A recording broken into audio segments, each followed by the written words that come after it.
yajibu 'alal musalli an yusmi'a nafsahul qira'ah isriyah wa la tasihhu sholatahu idza lam yuharrik syafataihi wa lisanah. Wajib bagi orang yang ketika sholat itu ketika pembacaan bibirnya bergerak, ya.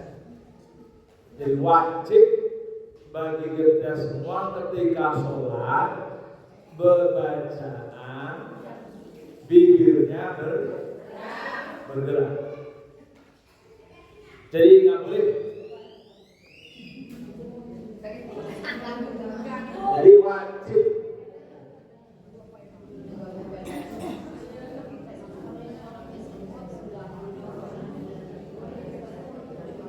Pertama saya ingin sampaikan,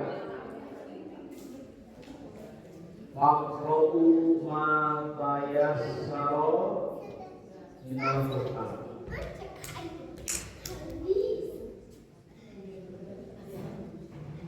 Jadi ada apa yang dibaca ketika sholat. Kelihatan nggak di sini? Jangan jauh kelihatan. Oh, di situ kelihatan. Ya. Jadi apa yang harus dibaca ketika sholat? Perintah Rasulullah itu jelas. Faqra'u ma tayassara minal Qur'an. Faqra'u, maka bacalah kalian semua ma tayassara, yang mudah-mudah saja, minal Qur'an, dari Qur'an. Ya, perintahnya ketika sholat itu baca yang mudah. Kalau hafal kulhu saja. Hafalnya kulhu, bacanya amayata asalu. Ya kan cerita yang sebelumnya. Kan mau ngetes Allahu Akbar, Bismillahirrahmanirrahim, amma yatasaalun, lali, amma yatasaalun, amma yatasaalun, pulang sampai akhir nafahil azim. Lama-lama bukan mikirin sholatnya, tapi mikirin itu yang menjadikan orang ketika sholat nggak hafal bacaannya, lalu buka Quran sambil sholat, menjadi makruh hukumnya. Maka perintahnya jelas, baca yang hafal. Kalau misalkan kita yang baru belajar, orang itu ketika ngaji, udah bisa ngaji, kan baca Fatihah ya, Bismillahirrahmanirrahim, Alhamdulillahirabbil alamin. Itu kalau yang hafal. Lalu bagaimana, ada yang bertanya, gimana Pak Ustaz kalau misalnya cuma bismillah saja? Ya sudah, betul bismillah. Bismillahirrahmanirrahim, Bismillahirrahmanirrahim, Bismillahirrahmanirrahim. Hafal yang begitu. Kalau nggak bisa baca bismillah, ya kepada. Tapi apakah sholatnya sah? Sholatnya tetap sah. Kalau misalkan nggak bisa baca bismillah, nggak bisa baca Fatihah, bisanya Allah Akbar, Allah Akbar, Allah Akbar, Allah Akbar, boleh tetap sah sholatnya. Jadi yang kayak gitu itu sah sholatnya. Nah, kalau misalkan ini ibu-ibu ini boleh nggak ketika baca Allah Akbar, Bismillah, Bismillah, Bismillah, boleh nggak? Boleh, tapi nunggu bodoh. Karena itu hanya bagi orang yang bodoh, nggak mau ngaji, nggak mau belajar, kan itu.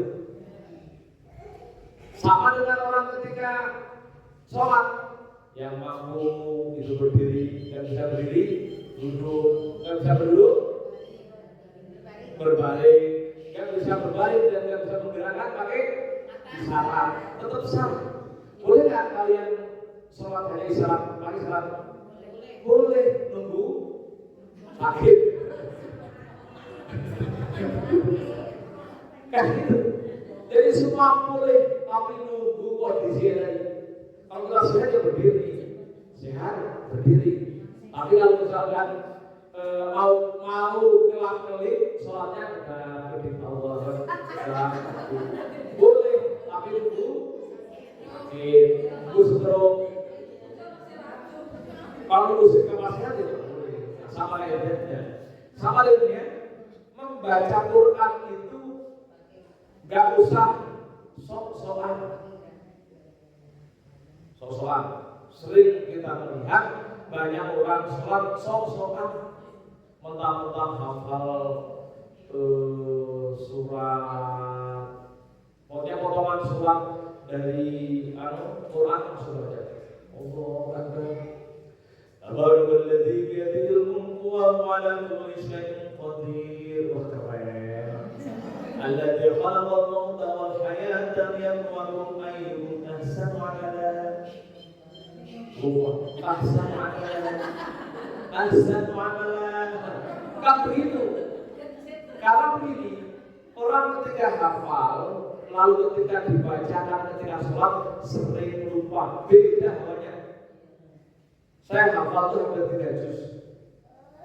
Itu kalau imamin sengaja kan niatnya mau jamaah panjang-panjang, maka baca Quran satu halaman itu kalau pas dia mulai di Ramadan itu satu halaman itu megangnya begitu, megangnya erat banget. Kenapa? Sering lupa. Dia megang erat itu biar nggak goyang konsentrasinya.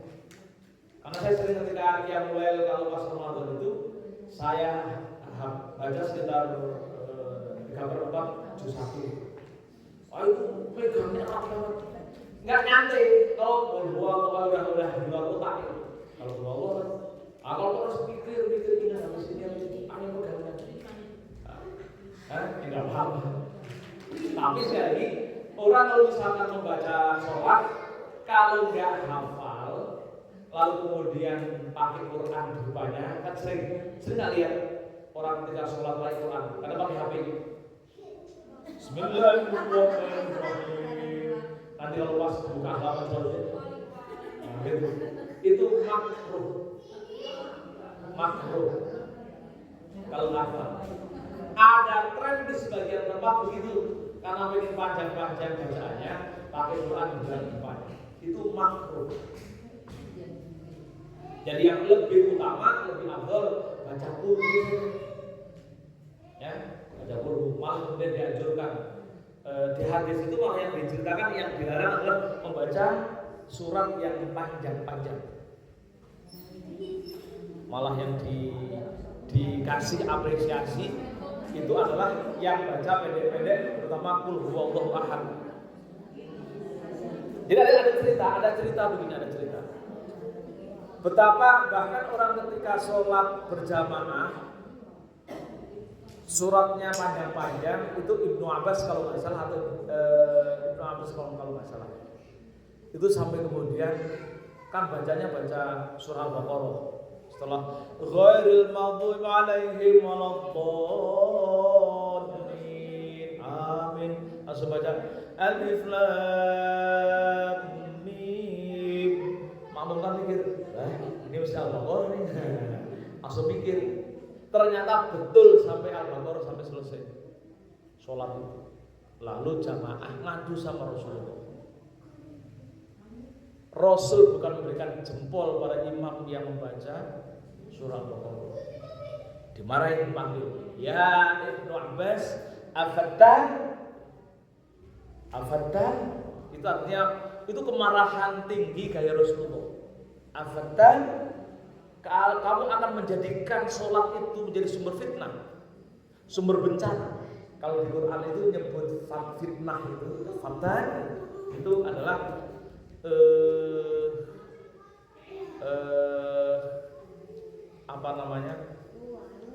mencerminkan Rasul marah karena jangan sampai agama dijadikan kedok. Gara-gara ingin menjadikan merasakan soleh, lalu kemudian baca Quran panjang-panjang, ternyata banyak jamaah yang komplain. Afattan itu ungkapan Rasulullah yang sangat tinggi. Kamu akan menjadikan agama sebagai sumber fitnah, sampai begitu. Tanya kenapa ya Rasul?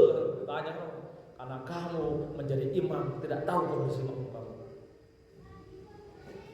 Makmum itu ketika jadi makmum kan banyak kebutuhan. Ada yang ingat, kalau mungkin, tapi kalau ibu kan karena memang tidak tidak didorong untuk ke masjid ya, jadi jarang. Cuma kalau biasanya kalau bapak-bapak itu kan jam istirahat itu kan cuma 1 jam. Waktu sholat kadang di sekitar setengah jam, makan setengah jam, jadi nggak sempat istirahat. Pengen suasana sholat itu ya cepat standar. Makanya kalau sholat ketika jamaah, ketika imam kemudian memperpanjang bacaan itu dia tidak memahami jamaah, maka kemudian Rasul menyebut dengan afattan. Fatan itu tukang pembuat fitnah. Nah itu kemurkaan Rasul. Itu ya, jadi baca yang mudah saja daripada baca panjang-panjang nanti malah ingat yang lain. Udah paling cepat. Afdalu qul huwallahu ahad Allahu samad lam yalid wa lam yulad wa lam yakul lahu kufuwan ahad Allahu akbar. Cepat aja. Nanti kalau punya suami yang baru belajar juga begitu, Pak kulhu Pak. Enggak usah lama kulhu aja Pak, ya. Daripada gelisah. Nih kan banyak ini. Kadang juga nih laki-laki sama juga begitu. Hafal, pengen nunjukin ke istrinya. Bacanya Toha. Lupa hanya ingat Tohanya saja kan. Udah Pak, kulhu aja. Cepat itu mah daripada nanti bikin gelisah. Ya. Itu ya. Nah, itu kalau sholat jamaah. Nah, sekarang kalau sholat karena kita sebagai makmum atau ketika sholat sendiri, maka yajibu 'alal musalli ay yusmi'a nafsahu al-qira'ah fi sirriyah. Wajib bagi orang yang sholat itu mendengarkan suara bacaannya sendiri ketika sholat. Tapi mana tadi? Dilarang, bahkan sampai diharamkan untuk yuwaswisu. Bukan yuwaswisu itu taswis. Namanya taswis. Jadi wayang bagi guna mura'ata adam taswis ma'a wujubi isma'i nafsihi. Jadi kalau sholat Allahu Akbar, misalkan ya baca jangan baca kabiro alhamdulillah subhanallah wa ini kan tetangganya mesti dengar. Atau baca alhamdulillah arrahmanir rahim ini kan dengar. Nah dalam sholat sirriyah cukup kita mengukur bacaannya kedengaran oleh diri kita. Jadi telinga kita dengar.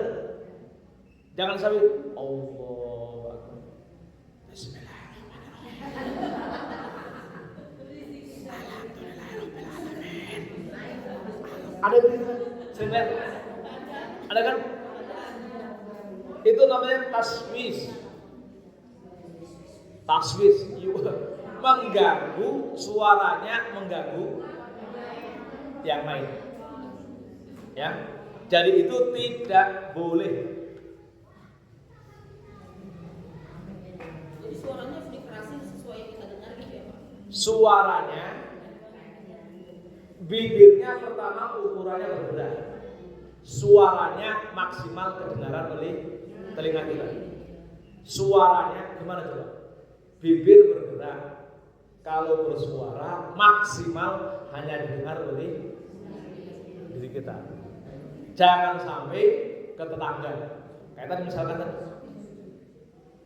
ngejar musuhnya, sambil Bismillahirrahmanirrahim. Sering gitu aku. Itu salah. Jadi bergerak bibirnya maksimal, kalau ada suaranya maksimal kedengaran oleh kita. Allahu Akbar. Kedengaran?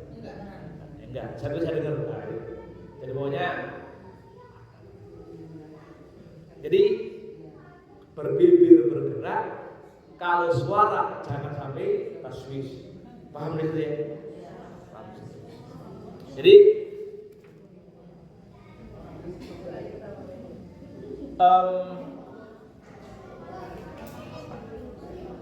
ini di dalam sholat namanya sholat Syria, rokaat ketiga maghrib, rokaat 3-4 isya, sholat zuhur dan sholat asar.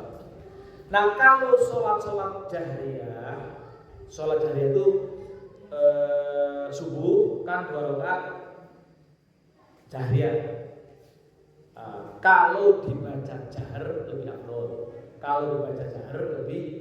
afdol. Tapi kalau dibaca sirriyah tidak masalah. Jadi misalkan nih subuh sendirian, bacanya keras, alhamdulillahirobbilalamin, nggak apa-apa. Kan ini memang sholat jahar. Sholat maghrib, sholat rakaat 1 dan rakaat 2 sama juga. Ketika kita sendirian sampai suaranya keras tidak masalah. Asal jangan teriak-teriak aja. Kalau teriak juga boleh. Bismillahirrahmanirrahim. Wah, itu namanya pamer. Sampai pengen suaranya bagus, dikerasin. Bismillahirrahmanirrahim. Kapan selesainya? Sampai keras-keras begitu. Alhamdulillahirabbil alamin. Mau lamain itu nanti begitu siapa yang lagi baca? Padahal niatnya pamer, jangan. Itu malah jadi riak. Amal ibadah kok riak, itu akan menghapus kebaikannya. Orang beramal ibadah kok riak, pamer, itu langsung dihapus kebaikannya. Kamathali akalul nar khotbah, seperti api memakan kayu bakar, nggak ada jejak. Jadilah apa? Ibadah kok riak, tahu riak ya? Pamer, pamrih, itu langsung hilang pahalanya. Ya, jadi kalau misalkan mau baca keras-keras, jangan niat pamer, itu langsung dihapus pahalanya. Ya, jadi itu bergerak ketika sholat sirriyah, bergerak bibirnya wajib, tidak boleh batin. Jadi misalnya setelah Allahu Akbar, walaupun jadi makmum, jadi nggak boleh diam. Ya, tetap harus bergerak. Misalkan baca setelah takbir, iftitah, bergerak. Jangan dibatin. Ya, sholatnya jangan dibatin, tetap harus bergerak bibirnya dan lisannya. Ya. Nah, ukuran membaca dan bergerak itu minimal lisannya bergerak. Lisannya bergerak. Jadi ukurannya kan begitu. Orang dianggap berbicara di dalam sholat itu lisannya bergerak. Dianggap berbicara. Makanya kalau misalkan ketika kita sholat, ketika kita wudhu, kan rata-rata wudhu pancurannya kan gabung sama WC itu, ya, itu kan nggak boleh. Misalkan nawaitul wudu'a birabbil, baca itu atau baca doa ketika nggak boleh. Ketika di kamar Mandi. Karena termasuk ketika menggerakkan lidah. Misalnya mulut tertutup tapi lidah bergerak. Lidah bergerak merespon ketika baca, misalkan nawaitul wudu'anya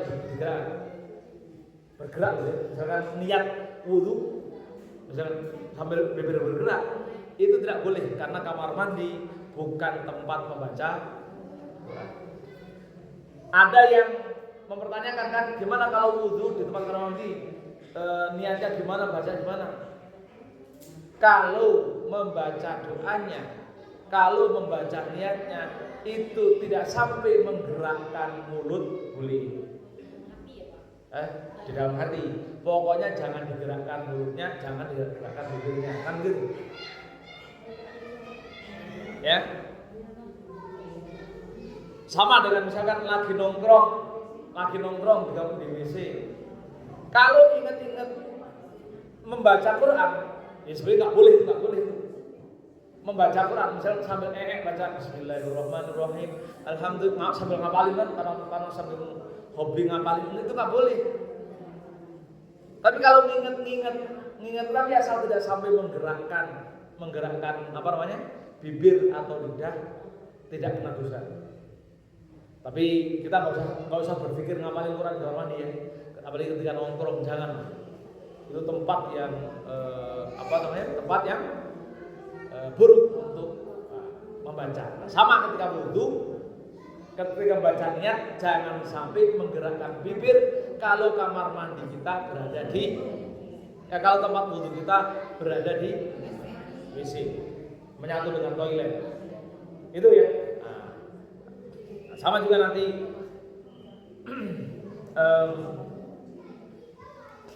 dalam hal sholat sama juga. Kalau kita batin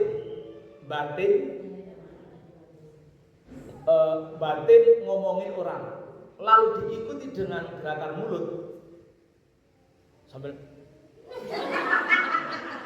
misalkan itu sama dengan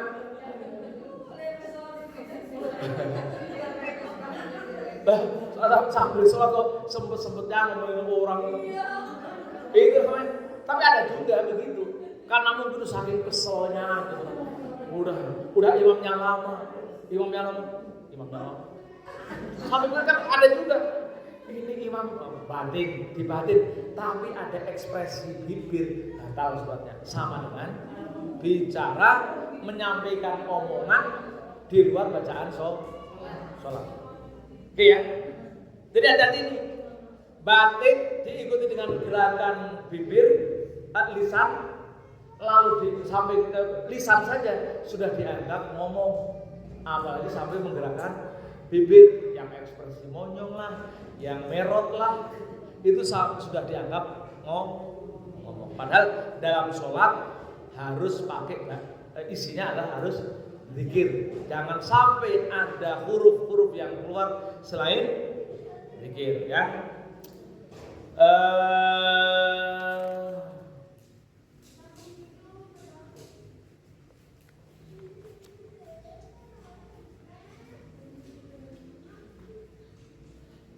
Jadi begitu. Sampai di sini ada yang mau ditanyakan? Tentang suara, Pak. Ya, suara. Suara kita kalau sholat kan untuk terdengar, untuk sampai terdengar ke telinga kita sendiri ya, Pak. Itu berlaku untuk wanita dan laki-laki sama atau enggak, Pak? Ya sama. Jadi menggerakkan, lagi-lagi di ketentuan sholat itu berlaku umum. Jadi termasuk ketika pembacaan harus menggerakkan bibir. Menggerakkan bibir terus. Karena itu menunjukkan bacaan ada suaranya. Nah, kalau sampai bersuara, ingat sekali lagi, kalau sampai bersuara maksimal telinga kita. Maksimal itu, ya, maksimal untuk sholat atau bacaan ketika yang sirri. Yang sirri itu berarti yang yang suaranya pelan, ya, berlaku untuk semuanya. Nah, seringnya kita belum bisa mengendalikan itu, seringnya. Maka ketika baca bismillah, bismillah.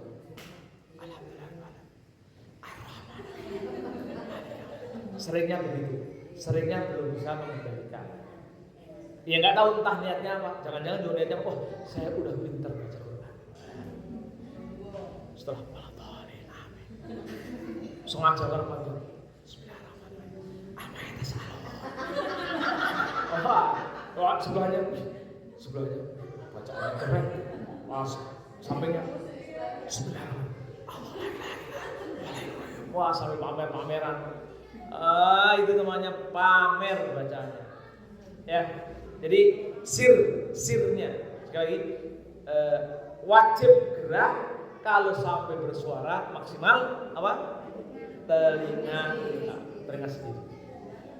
Ada taswis itu sampai loncat melewati diri kita. Nah, saya sering ke masjid. Memang ini kadang juga tidak bagus. Ke masjid yang barangkali cara ngajarinya tidak selesai. Tidak selesainya begini. Barangkali ketika menyampaikan ke jamaahnya hanya sampai gini, wajib menggerakkan bibirnya sampai bersuara. Ada di sebuah masjid ketika sholat itu ramai sekali. Bismillahirrahmanirrahim. Jadi setelah waladhdallin amin itu semuanya bunyi Bismillahirrahmanirrahim alhamdulillah. Tapi pelan, tapi jadi ramai kalau semuanya bunyi begitu jadi kayak suara geremeng, tapi semua geremeng itu ada begitu. Jadi itu namanya barangkali ya, ketika menyampaikan tidak sampai tuntas.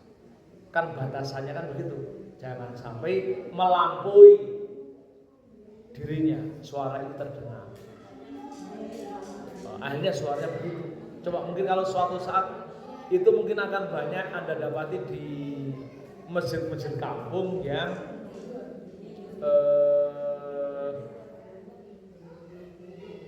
masjid kampung yang apa ya? Ya mungkin ngajinya nggak tuntas lah. Kalau yang seperti itu bisa membatalkan sholatnya atau enggak? Sebenarnya tidak sampai membatalkan. Jadi ketentuan sirriyah sama jahriyah, jahriyah itu tidak membatalkan kalau yang jahr. Kan misalnya waktu zuhur, maghrib. Tapi kalau asar sama zuhur itu kan ketentuannya kan sir.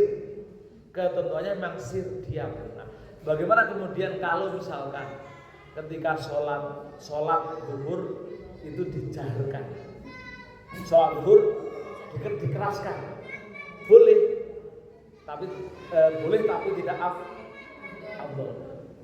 Dulu tuh kenapa ketentuannya kalau pagi itu adalah kalau yang terang itu kenapa sir. Salah satu alasan yang disampaikan dalam beberapa kitab kuning itu kan memang suasana pada zaman Nabi itu kan perang. Hampir perang itu selalu terjadi di siang hari, nggak ada perang malam hari. Karena memang etikanya ketika malam berhenti perang. Nah, kenapa ketika perang itu, ketika sholat siang hari itu sir, biar tidak terdengar oleh musuh. Maka sir. Ada yang ulama menjelaskan begitu ya. Jadi kalau misalkan itu sholat sir, kalau jahar, misalkan kayak tadi misalkan ya, baca Fatihah sampai dia ingin khusyuk itu sampai kemudian menghayati huruf per huruf sampai kemudian keluar taswis tadi.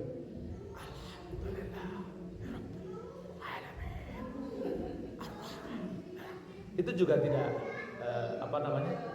tidak membatalkan, tapi kasusnya ketika dia mengganggu yang lain itu menjadi makruh, menjadi tidak baik, menjadi tidak afdol, mengganggu orang lain, nggak sampai batal.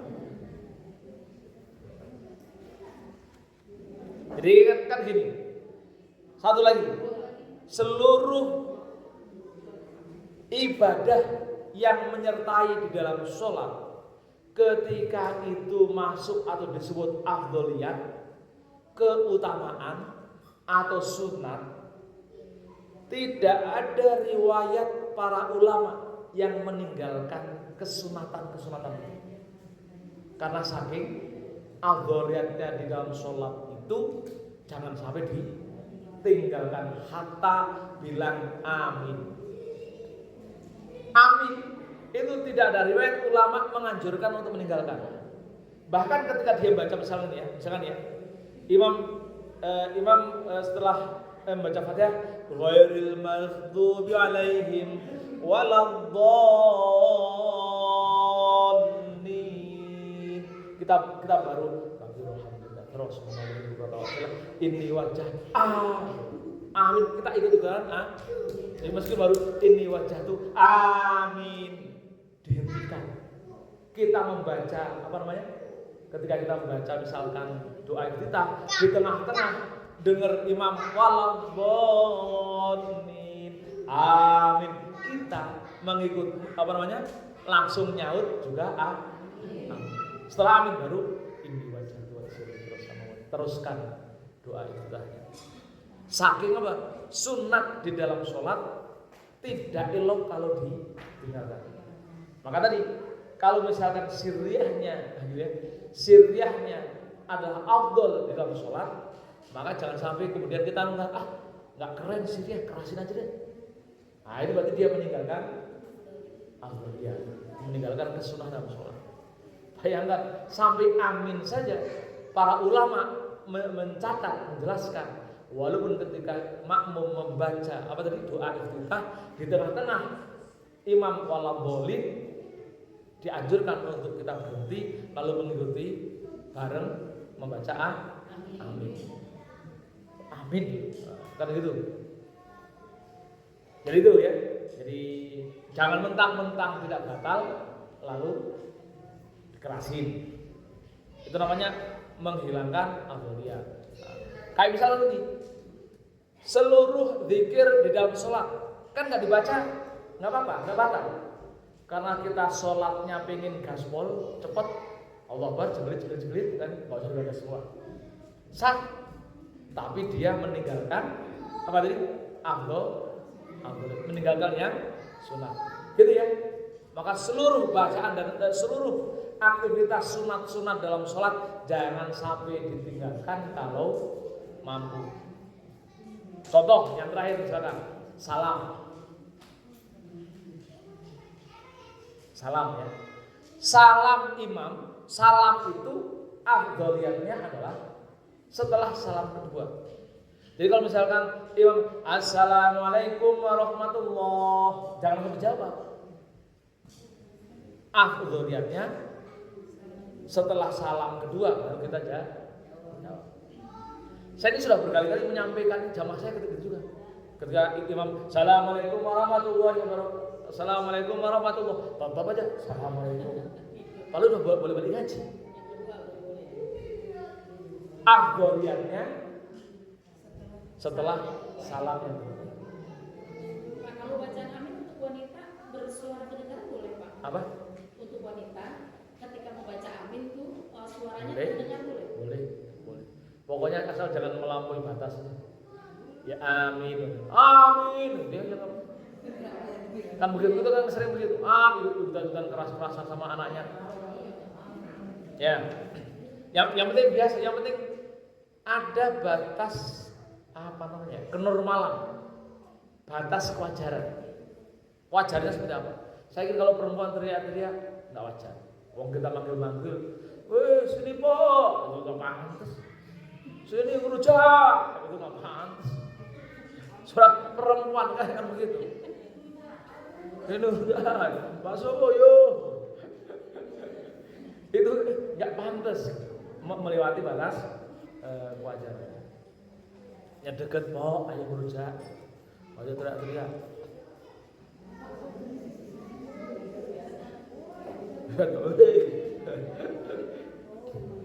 Oke ya. Nah, yang terakhir catatan. Orang ketika baca surat pendek setelah sholat itu yang di awal dianjurkan lebih panjang. Yang kedua lebih pendek. Misalkan Yang kedua pasti akan membaca kulhu. Maka jangan membaca yang pertama in atana kautsar. Kulhu kan 4 ya. Qul huwallahu ahad, Allahus samad, lam yalid walam yulad, wa lam yakul lahu kufuwan ahad. Inna atana kautsar, fasholli inna syani'aka abtar. Jadi afdhaliyatnya rakaat pertama lebih panjang, rakaat kedua lebih pendek. Jadi kalau sudah di awal itu niatnya nanti rakaat kedua kulhu, berarti yang rakaat pertama cari yang lebih panjang. Kalau qul a'udzu birabbinas berapa? 5 ya atau 6? Qul a'udzu birabbinas, malikin nas, ilahin nas, min syarril waswasil khannas, alladzi yuwaswisu fi sudur. 6. Oh, boleh gitu. Boleh 6. Setelah itu kulhu, boleh. Cari afdhalnya ya. Ini afdhaliyatnya. Karena pengen afdhaliyatnya. Nah, kalau ada pertanyaan, kalau misalkan yang depan pendek, yang belakang panjang, boleh? Boleh. Cuman afdhaliyatnya yang panjang atau yang pendek. Kalau yang kedua mau al-kautsar, boleh nanti rakaat pertama kulhu, karena kulhu 4, al-kautsar 3. Afdal itu dapat afdaliyat, dapat keutamaan. Karena itu yang diajarkan oleh Rasulullah ya. Yutawwilu fil ula wa yuqassiru fis tsaniyah. Membaca surat panjang di awal, memanjangkan sholat di rakaat pertama dan memendekkan surat yang di rakaat kedua. Wa yusma'ul ayat ahyana. Nah, kadang suaranya terdengar. Tadi ya, kadang suaranya jadi mungkin intonasinya kadang naik turun ya. Mungkin dari Ar-Rahman, mungkin begitu kan? Mungkin begitu kan bisa jadi. Niatnya memberitahu jamaahnya, oh udah mau selesai mawala dholin misalkan, biar cepat-cepat. Jadi wayus ma'ul ayat kadang dengar. Oke ya, cukup ya. Oke, wallahu a'lam bishawab. Mudah-mudahan makin bagus ibadah kita ya, makin bagus ibadah kita, makin sempurna ibadah kita ya. Kenapa? Sekali lagi peringatan saya, sholat untuk diterima bukan khusyuknya dulu, tapi apa? Sholatnya sesuai fikih. Jadi misalnya gini, ini tambah dikit, sholat langsung Allahu Akbar. Khusyuknya nggak tahu, lama berdiri, tapi nggak tahu apa yang dibaca, nggak tahu fikihnya, itu sholatnya tidak sah kalau nggak tahu fikihnya. Jadi untuk sahnya dulu fikihnya dipenuhi, baru cari khusyuknya nanti setelah selesai ya, gitu ya. Baru kita cari khusyuknya setelah selesai fikihnya. Jangan khusyuk dulu baru fikih, tapi fikih dulu pelajari baru khusyuknya. Demikian. Assalamualaikum warahmatullahi wabarakatuh.